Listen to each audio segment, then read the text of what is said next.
Bonjour à tous et bienvenue pour cette toute première émission du Salon de l'immobilier Marseille-Provence. Bienvenue à vous. Pour cette première émission, nous allons recevoir les membres de la commission transaction de Aix-Provence de la FNAIM. Donc on va les recevoir tout de suite avec monsieur Bruno Segal. Bonjour.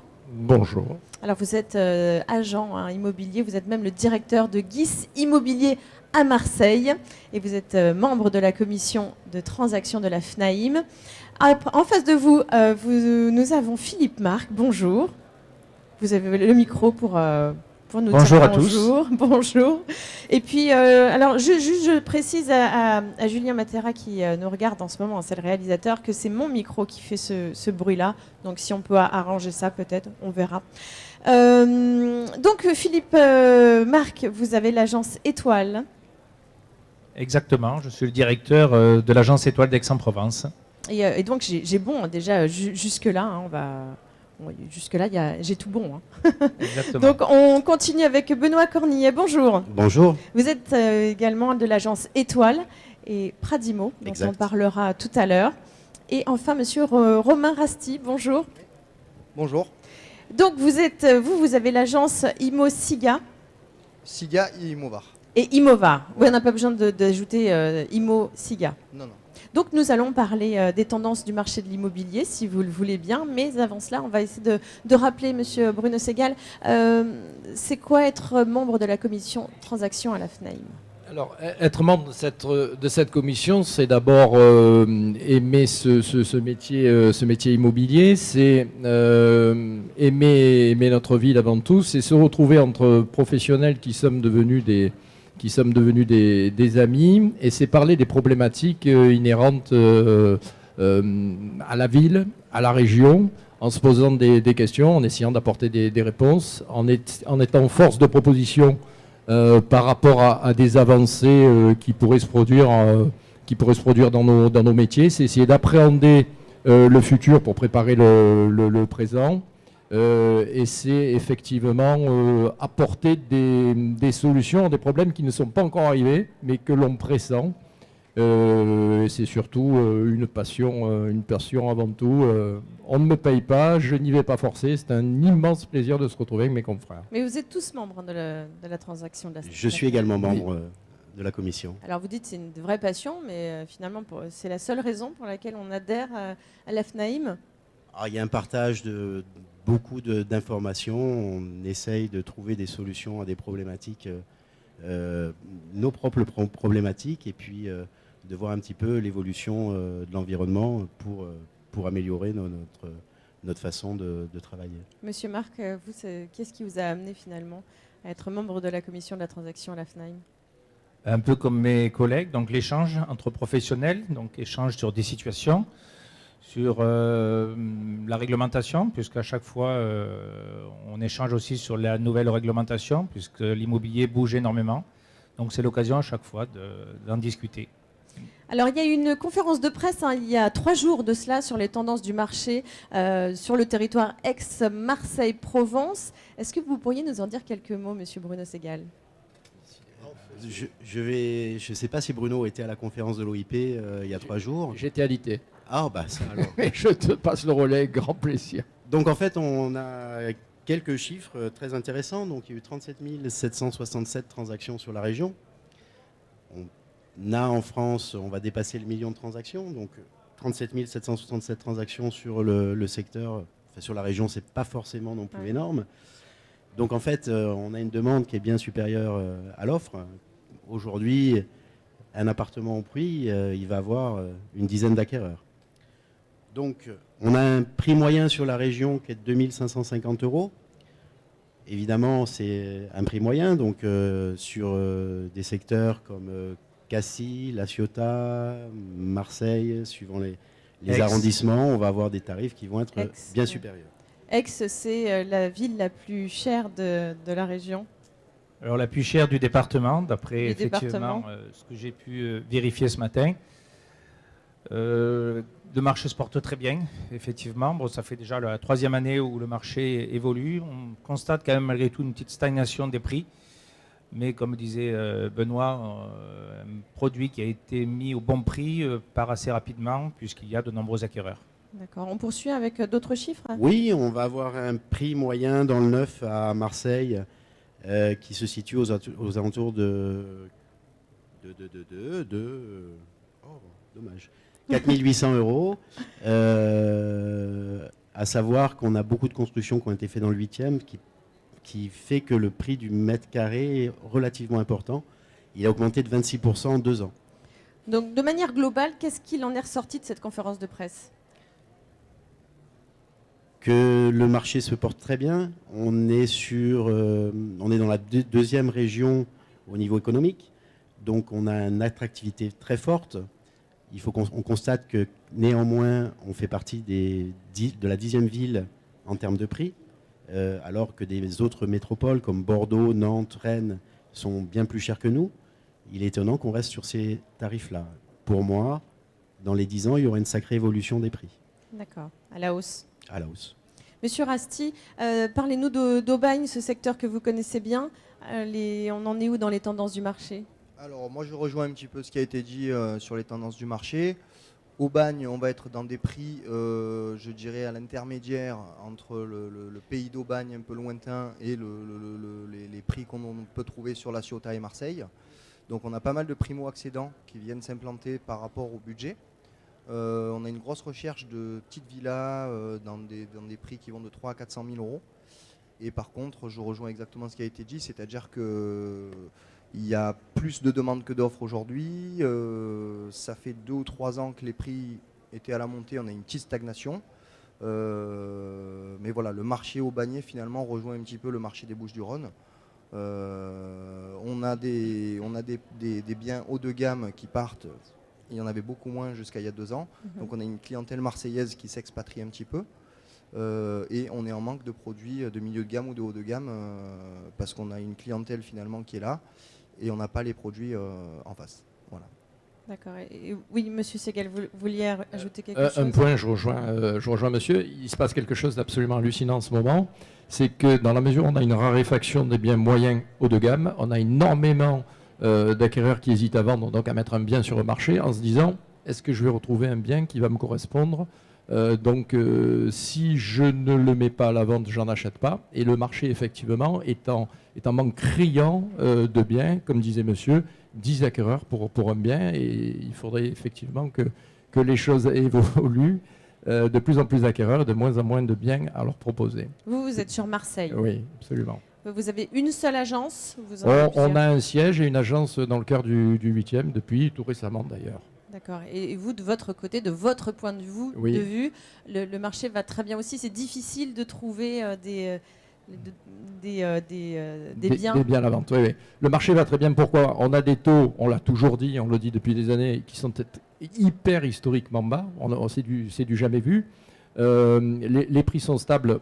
De mon sens, la métropole a pris un retard faramineux, ce qui fait que l'attractivité de la métropole s'y trouve pas, ce qui fait que on n'a absolument pas ce qui s'est passé et tramé sur Bordeaux, qui a été une ville qui a été en pleine mutation avec une métropole pharaonique. Sur l'île, ça a été un petit peu le même principe. Sur Marseille, c'est à toi, à moi, on a toujours eu cette petite guéguerre marseillais-aixoise qui fait que, entre autres, la métropole a pris du retard. Et cette métropole prenant du retard enlève de l'attractivité à la ville, ce qui fait que les prix sont dans la stabilité la plus totale et n'ont pas flambé. Alors c'est un bien parce que les prix n'ont pas flambé, mais d'un autre côté, on a une pénurie de biens à la vente. Philippe Marc, la forte demande, vous la sentez aussi de votre côté? Alors oui, on la ressent tous les jours, cette forte demande. Beaucoup de primo-accédants, effectivement, on en reparle toujours, c'est les taux très bas, donc il est plus avantageux maintenant de mettre de l'argent dans un remboursement de crédit que dans un loyer. Si en plus on a la chance d'avoir des parents qui aident, ça permettra d'avoir réellement ce qu'on veut. Voilà ce qu'on peut dire. On a aussi un marché qui est très dynamique pour tout ce qui est produits investisseurs, donc le centre-ville est très dynamique sur des produits studios, petits immeubles. On a des lois défiscalisantes intéressantes encore en France. Outre le Pinel, dans le neuf, on a aussi la défiscalisation quand même dans l'ancien. Et c'est vrai que ce marché-là se porte très bien.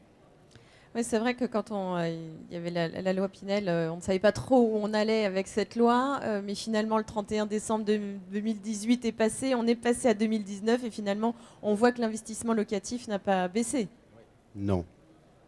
Toujours en cours. Le Français est amoureux de la pierre. Oui, c'est ça. Il y a rien à faire. Il aime investir dans l'immobilier. Et tant mieux pour vous d'ailleurs. Hein. Oui. Une petite remarque sur le prix moyen du mètre carré au niveau locatif, c'est 12,50 €. Donc pour un investisseur, il y a des rendements qui restent très très intéressants sur la région. Sur la région, oui. Oui, Marseille, c'est pas partout pareil. Hein. Marseille particulièrement dans les quartiers qui sont un petit peu plus tendus, où on peut encore trouver des rendements qui sont de l'ordre de 8 à 10%. Oui, c'est une zone A, Marseille. C'est une zone A. Zone A, donc zone tendue, donc c'est encore intéressant aujourd'hui de C'est de très faire de intéressant. l'investissement D'ailleurs, on a locatif. des investisseurs qui arrivent d'autres régions pour venir voir un petit peu notre marché. Et on parlera tout à l'heure aussi de l'international. L'international vient aussi investir ici, sur la région, mais les Français aussi vont investir à l'étranger. On verra ça tout à l'heure. Je reste avec vous, Benoît Cornillet, sur ce marché. Alors, vous avez racheté en 2018 Pradimo. Exact. Donc, c'est une autre gamme. Hein. Vous aviez donc l'agence Étoile, qui Oui. est plutôt une Qui est gamme plutôt sur du moyenne. moyenne gamme. On a un pôle syndic gestion. On est plutôt sur du moyenne gamme, produit d'investissement, contrairement à Pradimo, qui est plutôt positionné sur du produit haut de gamme. Et j'ai été fouillée sur votre profil LinkedIn. Bravo. Oui, mais On peut rien garder. c'est ça, les Secret. journalistes, ils sont trop curieux, ils vont fouiller ce qui se passe et vous avez posté une publication comme quoi vous recherchiez de nouveaux collaborateurs pour une future agence. Absolument. On ouvre une nouvelle agence dans le 6e arrondissement. Et donc, on recherche 4 nouveaux collaborateurs. 4, c'est plus 3, maintenant Non, c'est 4. 4. Donc ça veut dire que tout va bien en fait. Non, Plutôt ça, bien. Vous offrez aussi de l'emploi. Plutôt bien. Et puis, on ouvre une autre agence. On rachète une autre agence dans le pays d'Aix. Donc, on est en plein développement et on recherche également des collaborateurs pour venir travailler avec nous dans le pays aixois. Ah, moi, j'aime bien venir dans des salons comme ça où on me dit que la filière va très bien. Ça fait du bien d'entendre cela et que pas, voilà, que tout le monde ne se plaint pas. C'est bravo. En tout cas, ça veut dire aussi que vous Merci. faites bien votre job. Merci. Alors, la FNAIM est partenaire historique de ce salon qui fête ses 25 ans aujourd'hui. Donc, ça fait 25 ans que la FNAIM suit ce salon. Sur les tendances, allez, on va essayer d'aller rapidement, mais sur les 25 années, est-ce qu'il y a eu des moments clés, des moments phares sur les tendances du marché ? Oui, on a eu des moments phares sur les 25 ans. N'hésitez pas à lui couper la parole. Hein.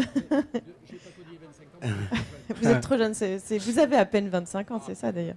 On a connu, et moi j'ai pas connu, hein, mais l'après-guerre d'Irak 92, où il y a eu un espèce de déclencheur, où on a une demande qui a commencé à évoluer. 97, 98, 99, une envolée phénoménale des volumes et du nombre de transactions. On était sur des prix que je n'ose pas dire aujourd'hui. Hein, rappelez-nous. Alors je vous rappelle, rue Jean Mermoz par exemple, on était à 8000 francs le mètre carré, ça veut dire 1200 € le mètre carré dans le carré d'or. Oui. Donc ça laisse un peu rêveur. Ensuite, on a eu la crise de 2008 où on s'est quand même pris un sacré râteau, une baisse des volumes, des prix. Et parce que les banques étaient devenues frileuses aussi. Bien sûr. Hein, les taux d'intérêt étaient énormes et Ils étaient beaucoup plus haut que maintenant. Beaucoup plus haut que maintenant. Mais énorme, non, ils étaient à 4%. Donc 3-4%, c'est pas énorme. Et, mais en tous les cas, ils avaient du mal à prêter. Ils avaient du mal à prêter. Ça, par contre, on prêtait plus d'argent. Oui, et puis je pense qu'il y avait aussi le problème de la confiance dans l'avenir économique, Absolument. dans la conjoncture, des acquéreurs finalement, qui a fait stopper, calmer la demande et qui a fait chuter les prix fortement, surtout les quartiers, je dirais un peu les moins huppés qui ont été touchés. Sur Marseille, on a vu des prix qui baissaient à 30-40% pratiquement, Ouais. même si ça n'a pas trop été relayé par la presse. Aujourd'hui, on a remonté la pente, même on est au-dessus des prix de 2008. Surtout sur les produits, je dirais, un peu rares et atypiques. Mais c'est vrai que la période de 2008 a été incroyable. Le temps qu'elle se ressente, ça a été, je crois, 2009-2010. C'est jusqu'à ça. 2013-2014, ça a été dur. C'est ça. Et la relance a été faite il y a 2-3 ans avec la baisse des taux d'intérêt où d'un coup, tout le monde s'est dit, ça y est, il faut acheter vite, vite, vite. Donc on revient à peine aujourd'hui au prix de 2008. Et est-ce que les lois, justement dans ces 25 ans, mais plutôt les récentes lois, est-ce que ça a modifié la façon dont les personnes ont acquis premier Vous voulez bien. parler de Tracfin? Allure, la loi Elan. Élan. Élan, oui. Est-ce qu'il y a des lois comme ça? La loi Cellier, il y a eu la loi après Cellier, c'était Robien. Après, c'était Pinel. Pinel. On a tout. Bah, c'était un peu les mêmes d'ailleurs, mais ça voulait dire, c'était juste histoire de changer le nom. Le Oui, nom c'est du ça. ministre et les taux de, Ça de changera plus. fiscaux qui étaient différents. Et donc ces lois, est-ce qu'elles ont modifié les tendances du marché? Pour nous, professionnels de l'immobilier, la loi Allure avec la mise en application de la protection de l'acheteur lors d'un compromis, je peux vous dire que pendant 6 mois, ça a été un foutoir absolument hallucinant. Donc maintenant, tous les notaires et les agents immobiliers ont pris le parti de s'organiser, de faire différemment la préparation d'un compromis, ce qui va au final dans le sens de l'acheteur, où là, il est hyper protégé, on n'a plus de surprise lors de l'acte authentique. Au final, ça a été un mal pour un bien, mais je peux vous dire que de mon tant que professionnel, cette année-là, ce mois-là, alors que notre charmant ministre est parti 2 jours après en donnant sa démission, ça a été un poil compliqué pour nous pendant 6 mois. C'est un mauvais qui est devenu maintenant un bon souvenir.